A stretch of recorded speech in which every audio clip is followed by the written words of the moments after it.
New NSE 5-FMG-6.4 dumps. Questions of DumpsBase are the best way to prepare for Fortinet NSE 5-FortiManager 6.4 certification exam.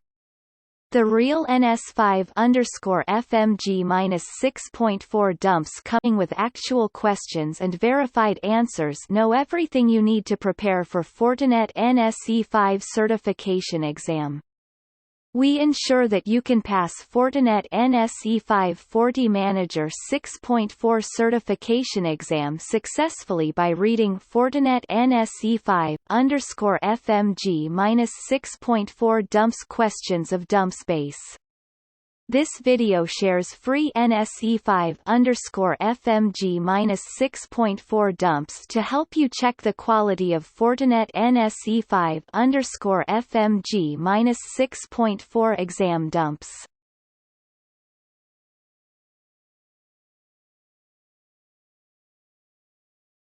Question number 1. Which two items does an FGFM keep alive message include? Choose 2. A. FortiGate uptime. B. FortiGate license information. C. FortiGate IPS version. D.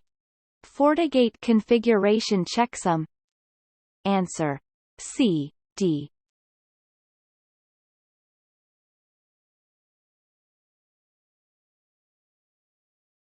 Question number 2. An administrator run the reload failure command. Diagnose test deploymanager reload config on FortiManager. What does this command do? A. It downloads the latest configuration from the specified FortiGate and performs a reload operation on the device database. B. It installs the latest configuration on the specified FortiGate and update the revision history database. C. It compares and provides differences in configuration on FortiManager with the current running configuration of the specified FortiGate. D. It installs the provisioning template configuration on the specified FortiGate. Answer. A.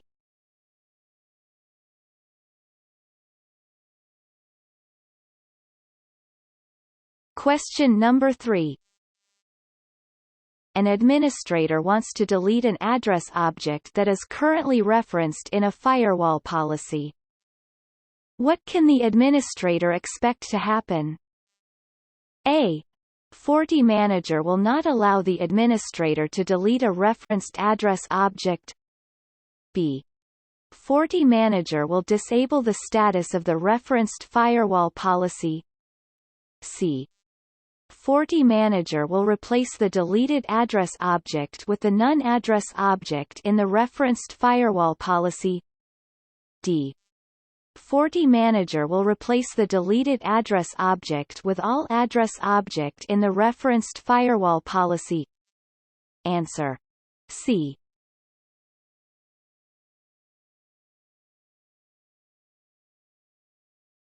Question number 4. What will happen if FortiAnalyzer features are enabled on FortiManager? A. FortiManager will reboot. B.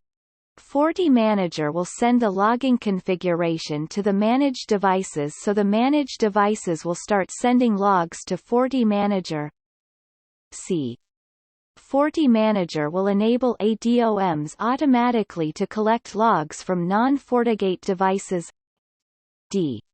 FortiManager can be used only as a logging device. Answer. A.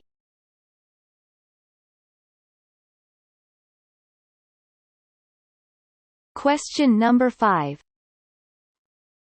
When an installation is performed from FortiManager, what is the recovery logic used between FortiManager and FortiGate for an FGFM tunnel? A. After 15 minutes, FortiGate will unset all CLI commands that were part of the installation that caused the tunnel to go down. B.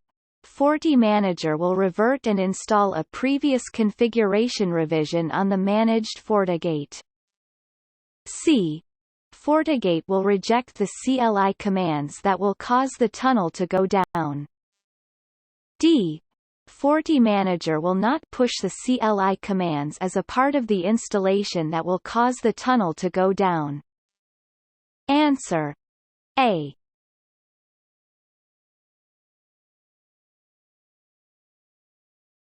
Question number 6. Which two settings must be configured for SD-WAN Central Management? Choose two. A. SD-WAN must be enabled on per atom basis. B. You can create multiple SD-WAN interfaces per VDOM. C. When you configure an SD-WAN, you must specify at least two member interfaces. D. The first step in creating an SD-WAN using FortiManager is to create two SD-WAN firewall policies. Answer A, C.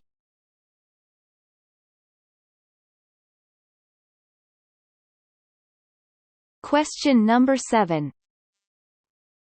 Which configuration setting for FortiGate is part of a device-level database on FortiManager? A. VIP and IP pools. B. Firewall policies. C.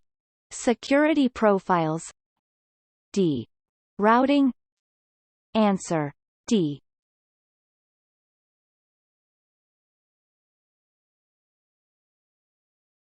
Question number 8. Which two conditions trigger FortiManager to create a new revision history? Choose two. A. When configuration revision is reverted to previous revision in the revision history. B. When FortiManager installs device-level changes to a managed device. C. When FortiManager is auto-updated with configuration changes made directly on a managed device. D. When changes to device-level database is made on FortiManager. Answer B, C.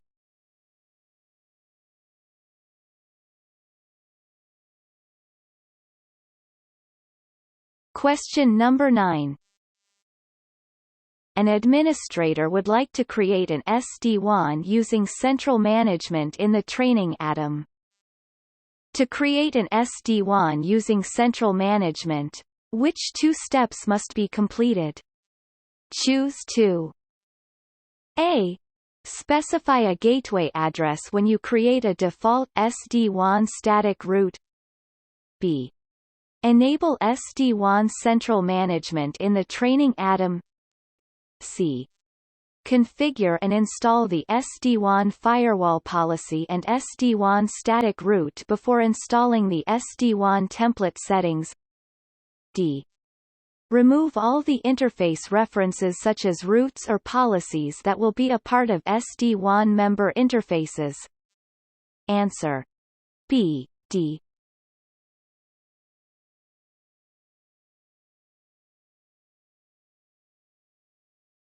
Question number 10. An administrator would like to review, approve, or reject all the firewall policy changes made by the junior administrators. How should the workspace mode be configured on FortiManager?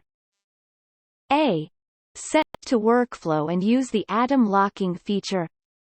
B. Set to read, write and use the policy locking feature. C. Set to normal and use the policy locking feature. D. Set to disable and use the policy locking feature. Answer A.